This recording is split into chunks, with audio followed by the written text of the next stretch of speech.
Hi, I'm Matt Nawn, volunteer at the Baltimore Streetcar Museum in Baltimore, Maryland.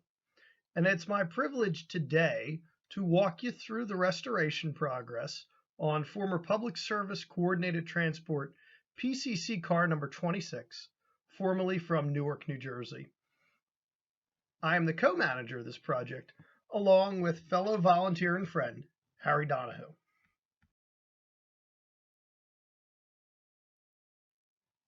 This first slide shows car number 26 as it looked around 1970.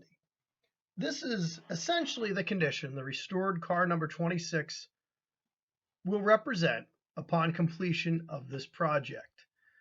The only differences being in this photo, you can see the rock guard.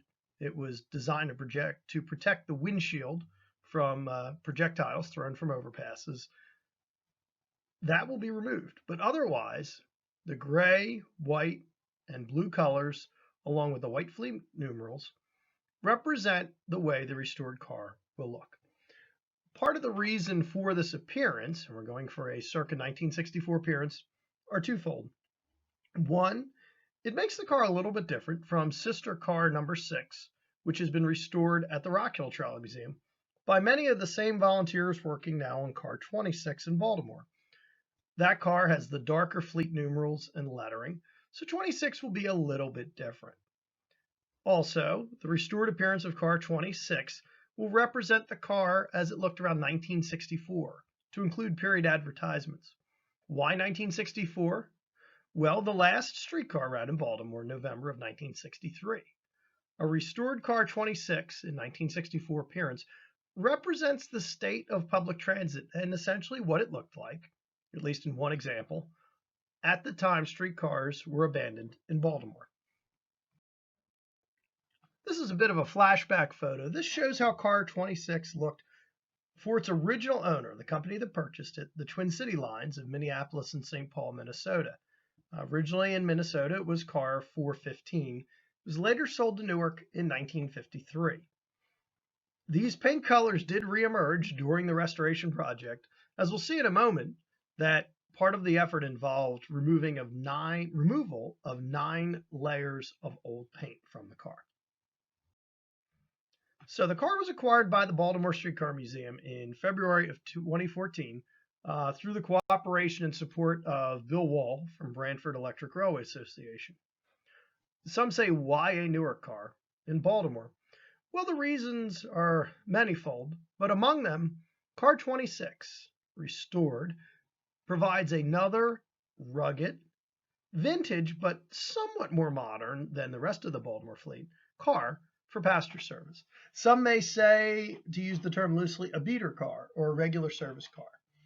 Many of the cars in the Baltimore fleet are over 100 years old, and while they have been and continue to be beautifully restored, should they run every time the museum is open and make multiple trips, it really will put a lot of strain and wear on these cars, and parts for these cars are very difficult to find. In many cases, they must be made. With PCC cars like car 26 of a later vintage, there is still a good deal of support and parts support among the various museums, as well as a lot of knowledge, and these cars are much easier to service if they are kept in running condition.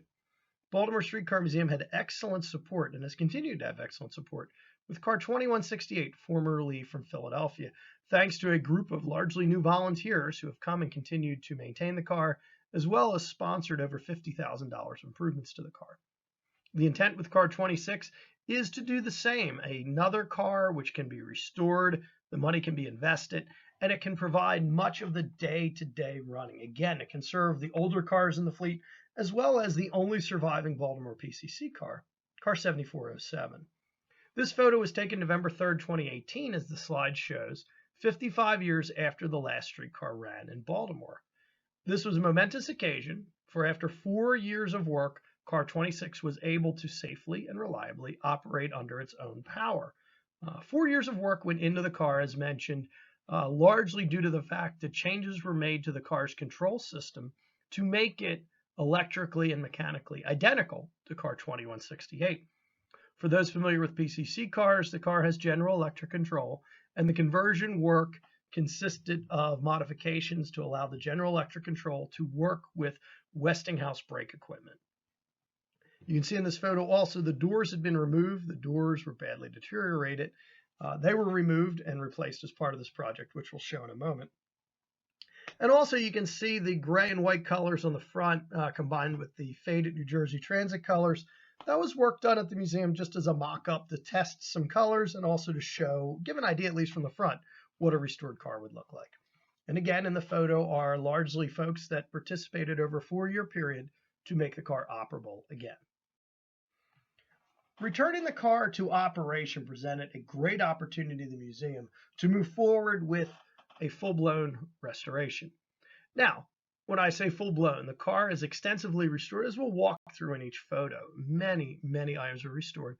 The car was not rewired in its entirety. However, particularly in the 1980s and 1990s, much of the wiring in the car was replaced by NJ Transit and the talented shop personnel in the New York City subway. And thankfully, that work was documented in the car's maintenance log, which was made available to the Baltimore Streetcar Museum.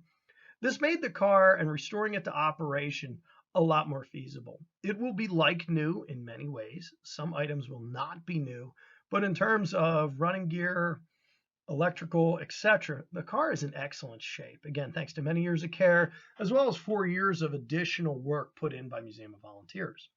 That said, after the restoration of the car to running condition was made, the museum solicited for restoration services and awarded a contract to Rail Mechanical Services of Columbia, Pennsylvania, for what originally was an exterior restoration, including a number of repairs, which we'll see in a moment.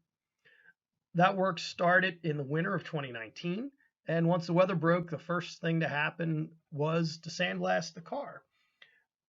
Through that process, 9 layers of old paint were removed from the car, taking the car back down to bare steel for the first time since it was constructed in 1949. This shows a sample of the car body repairs done to the car in just one area. Stripping the car bare enabled the crew at RMS and the museum to work together and assess what needed to be done to restore the car body. This is just one area. It's on the door or the right side of the car near the rear. It's an area where new steel had to be cut, fabricated to shape, and welded in. You can see at this point the older interior of the car is still visible. We'll talk about that a little more in a moment. This shows when the repairs were a little further along. I mean, the car was spot primed, as you can see, in gray, but extensive repairs had to be done to the roof line, above the windows. You'll see other areas, front and rear. We'll talk about the rub rails and the lower floor in a moment, but it just gives you an idea. The cars did not run in a street environment in Newark where there's a lot of salt. However, there was a lot of damage and deterioration simply from almost 5 decades of operation. Among the damage to the roof were dents and other damage from projectiles. Unfortunately, at one time it must have been popular for some of the youth to throw bricks, rocks, and cinder blocks onto the roof of the car. There were a number of dents. Actually, some of the windshield damages was recorded in the maintenance log. Some of these dents were so severe they could not simply be straightened and filled. We had to have new sections of steel cut out, curved to the proper shape for the roof, and then welded in place. Again, thanks to the talented craftsmen at RMS. You can also see the front step well has been restored and repaired, as well as the new doors.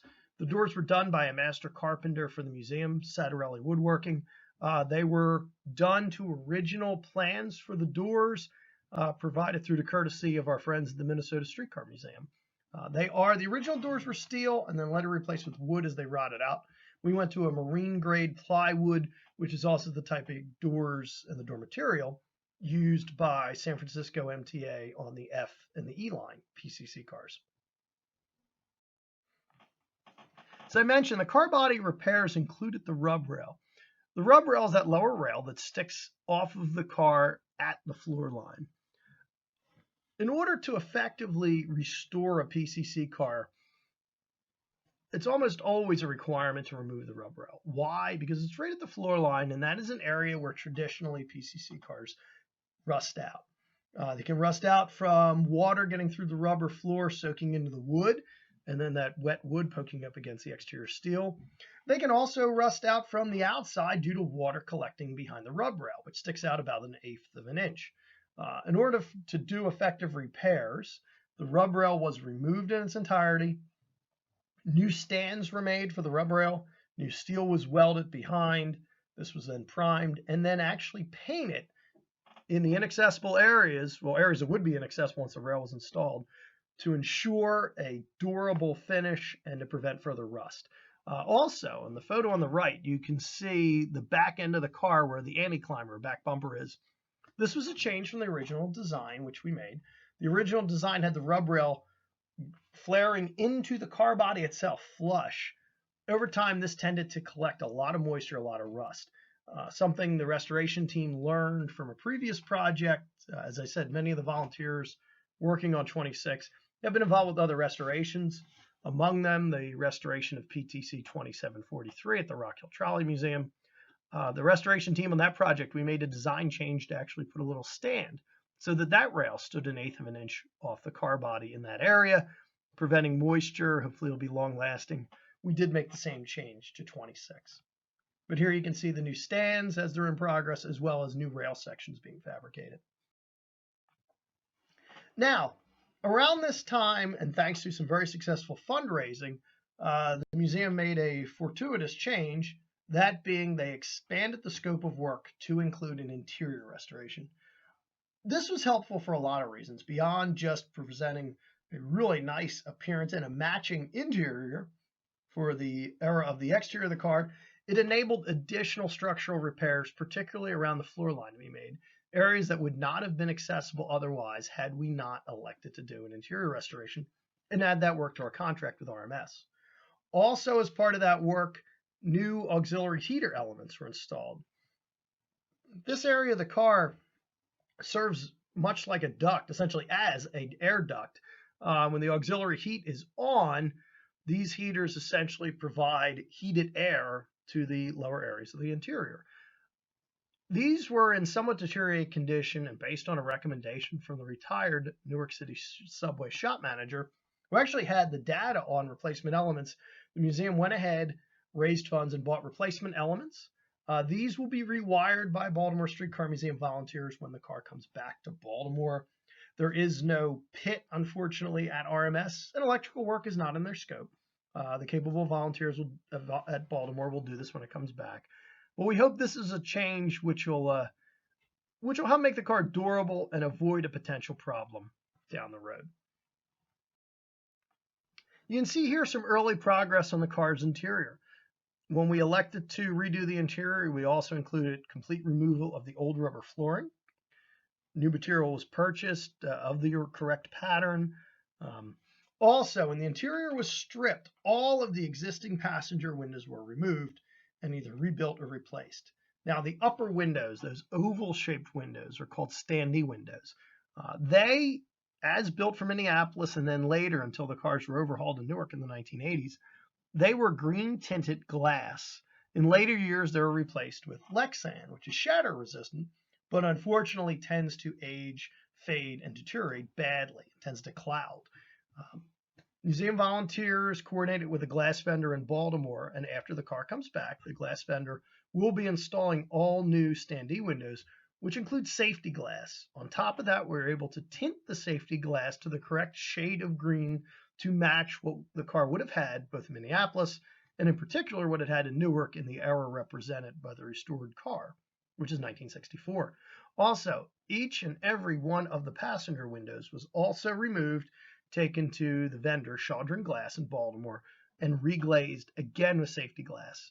They were then later reinstalled by RMS, and the cranks were taken and restored by a volunteer, which we'll show in a moment. Also, when the interior was stripped, the seats were all restored, and we'll talk about that in a moment as well. This shows some progress. The first coat of green is on, some primers on the ceiling. The ceiling took quite a bit of remedial work. We believe it's due to a leaking hydraulic cylinder that was part of the pantograph, which was installed in 1999. We found remnants of a fluid caked onto the interior ceiling, which was very difficult to remove. And again, what we can come up with is we think it was leaking hydraulic fluid from the pantograph that tended to seep in the ceiling and then work its way out to the exterior face. This shows the interior as it looks now with the painting completed. We were able to color match both the cream and the green. Harry Donahue did extensive restoration to make sure we got the correct colors for the green and the cream interior, as the car would have had after it came to Newark. In Minneapolis, that the green was actually a two-tone, a lighter and a darker green. When it came to Newark, the interior was repainted all in the darker green with the cream ceiling. This shows these colors done. You can see 2/3 of the floor has been installed at this point. The windows, the crank windows, have been reinstalled, and a lot of progress has been made in the interior. And essentially, this is the finished condition of the interior, at least paint-wise.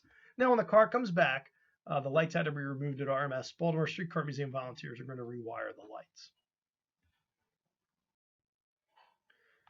With all of the body repairs done, steel work, we're at the stage now where final body prep is nearing completion and exterior restoration has started. You can see in this photo some additional prep work being done, some body filler being used as a skim over areas previously restored. We'll show you in a moment areas of the roof line. You can see the patches in the roof that were built to shape, installed. That in turn will get smoothed out before it's painted. You can also see at the front of the car what looks like a can where the headlight was. We were able to obtain a replacement, a replica for the original style Golden Glow headlight. It was an older style headlight with a reflector. Actually, the new ones have the reflector, but a much more modern bulb. But they matched the appearance of what the car had prior to it being changed, right in the era we represent, around sometime in 1964, per the shop records. The headlight was changed to a sealed beam, an automotive style headlight. Going back to the original style and the period correct style Golden Glow required fabrication of that can, for lack of a better phrase, in the front dash. That design was provided by volunteers working in tandem with RMS, whose craftsmen made that new piece so that the original headlight could be reinstalled. You can see here some of the finish work being done, particularly the white at the front dash, the front windshield area has had at least 2 coats at this point.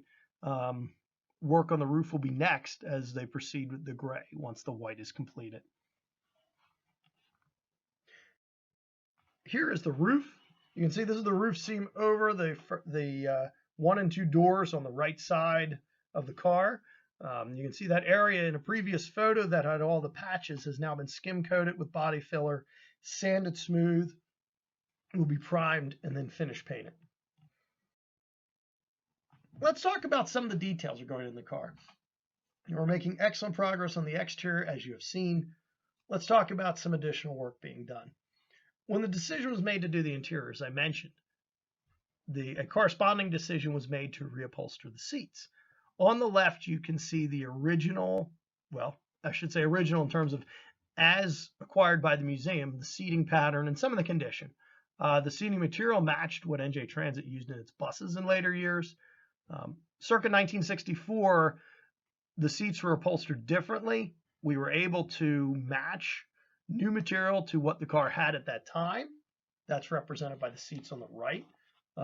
Thanks to a buy a seat program, the museum had great success with raising the money with the seats, and that was further enhanced through a matching grant thanks to the National Railway Historical Society, which enabled the seat project to get finished. Work on the seats also included reconstruction of virtually every one of the seat frames. As I mentioned, the cars did not run in salt-covered streets in Newark. However, salt tracked in from passengers from the platforms tended to rust out the bottoms of the seats, meaning each of the seats had to have their legs cut off at the bottom, new legs and new feet made. Here are some more finishing details. Mike Lawson on the right has been a very supportive and active volunteer with this project. Mike has a background with restoring many things, including antique cars. He's really taken on the detail work and made this project so much better. You can see Mike on the right with the restored fare box of the correct style used on the car when Mike started. This was in badly deteriorated condition. Mike took it, fully restored it not only to appearance, but to full functionality. On the left, more examples of Mike's work. Mike restored the taillight frames as well as the marker light frames, or doors as they're called. And you see behind it, we'll show another photo in a moment, one of the original windshields. The windshields in these cars, at least in Newark in later years, were replaced with Lexan, which was essentially screwed and then RTV sealant used to hold it in place. Thanks to the generosity of Bill Wall, we were able to get a deteriorated but complete set of original windshields, which Mike also took and restored for us. And we had new safety glass installed as well. You can see here more of the windshield. It's being test fitted at this point. You can also see the operator's window. We found in the maintenance records that are in circa the late 1960s, the car was in an accident, apparently a fairly extensive accident. The front dash was actually found to be in 3 separate sections. When the car was stripped, we saw that some additional work would be needed there. Also, the corner where the operator's window mounted was filled with a wooden block. RMS fabricated a correct steel piece to go there. The window was reglazed. It has been test fitted, and once the painting is done, it'll be finished and installed. Some of the other work done: new roof boards to hold the trolley pole base, as well as what goes under the boards, known as the cleats. Again, Sattarelli Woodworking, Jerry Sattarelli, our cabinet maker, did a beautiful job. He fabricated the boards from ash. This shows them here as they are test assembled before they were finished, sealed, and then these will also be painted the same gray as the roof. Some more details. Again, we really got into the details to try and make this car as period correct as possible.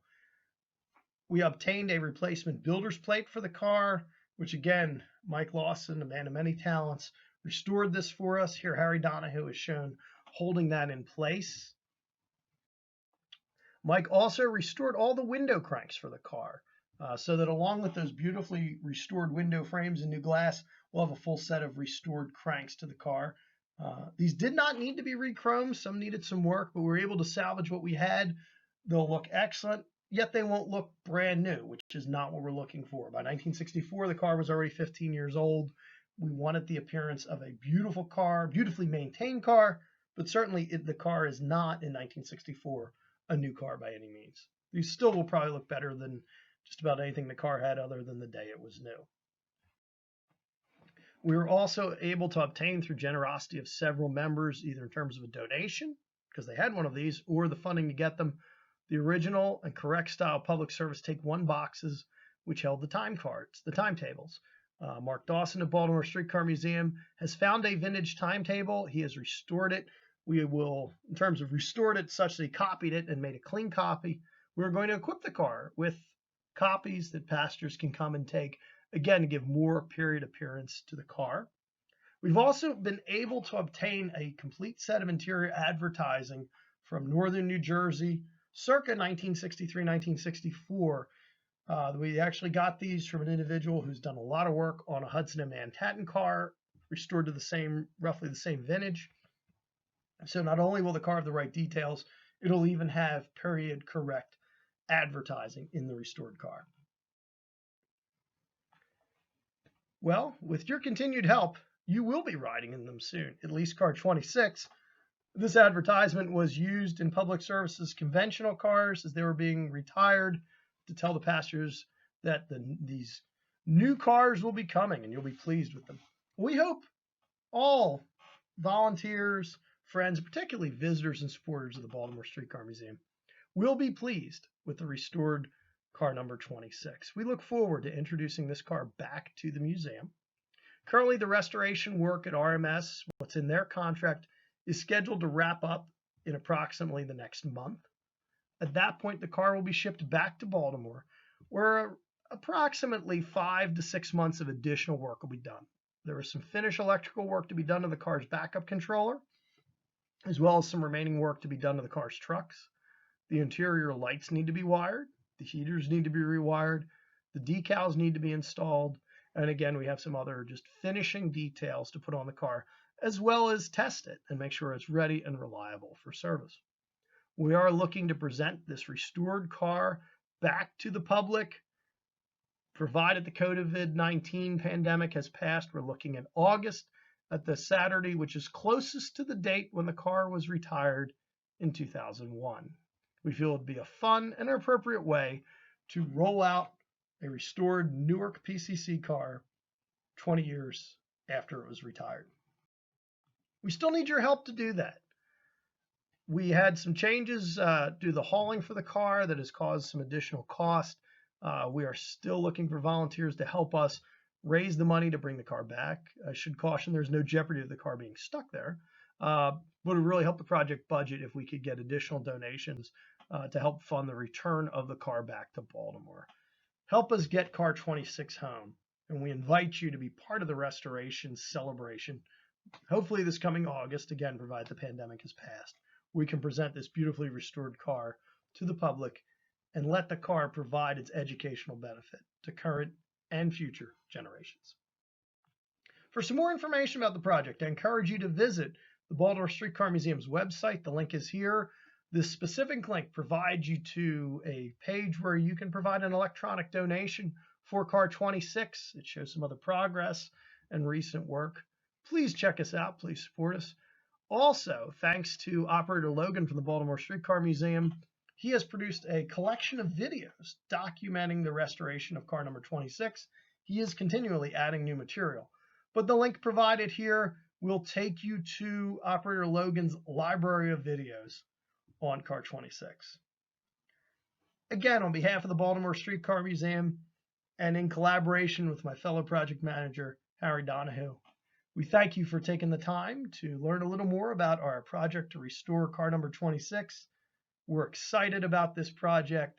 It's been very rewarding. We genuinely appreciate the support of our fellow volunteers, donors, and friends. We're excited about the future of this car. We hope you are too. Thank you.